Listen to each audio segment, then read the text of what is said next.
কিরে স্যার কি অবস্থা? আমার অবস্থা খুবই খারাপ। বাংলাদেশের টেক্সটাইল সেক্টরের অবস্থা ধ্বংসের ডাকা। কেন? কি সমস্যা? সমস্যার কি আর শেষ আছে? দেশে এত বড় একটা R&D ইন্ডাস্ট্রি কিন্তু ঠিকমতো একটা ফ্যাশন হাউস নেই।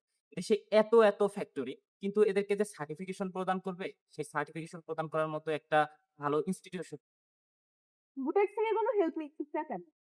কিন্তু কিভাবে? অনেকভাবেই সম্ভব। প্রথমত কারিকুলাম ইভলিউশন যার মাধ্যমে ইন্ডাস্ট্রিয়াল স্কিল বেসড দক্ষ ইঞ্জিনিয়ার তৈরি হবে। দ্বিতীয়ত ল্যাব এন্ড টেকনিক্যাল সাপোর্ট প্রদান যার মাধ্যমে বুটেক্সের একদল শিক্ষক এবং শিক্ষার্থী ইন্ডাস্ট্রিয়াল বেসড বিভিন্ন সমস্যার সমাধান করবে। তৃতীয়ত সার্টিফিকেশন হাব তৈরি যেখান থেকে ইন্ডাস্ট্রিয়াল বিভিন্ন প্রয়োজনীয় সার্টিফিকেট প্রদান করা হবে। এর মাধ্যমে আমাদের অর্ডার ক্যান্সেলেশন যেমন কমবে, বিদেশের উপর নির্ভরশীলতা অনেকটা কমে আসবে। এছাড়া বুটেক্সের শিক্ষার্থীদের করা ইউনিক ডিজাইন নিয়ে একটি ফ্যাশন হাউস তৈরি করা যেতে পারে, যা আমাদের বাংলাদেশকে গ্লোবাল পজিশন এবং ব্র্যান্ডিং এও সাহায্য করবে। খুবই ভালো আইডিয়া। এই আইডিয়া গুলো ইমপ্লিমেন্ট করা গেলে বাংলাদেশের R&D সেক্টর আসলেই অনেক এগিয়ে যাবে।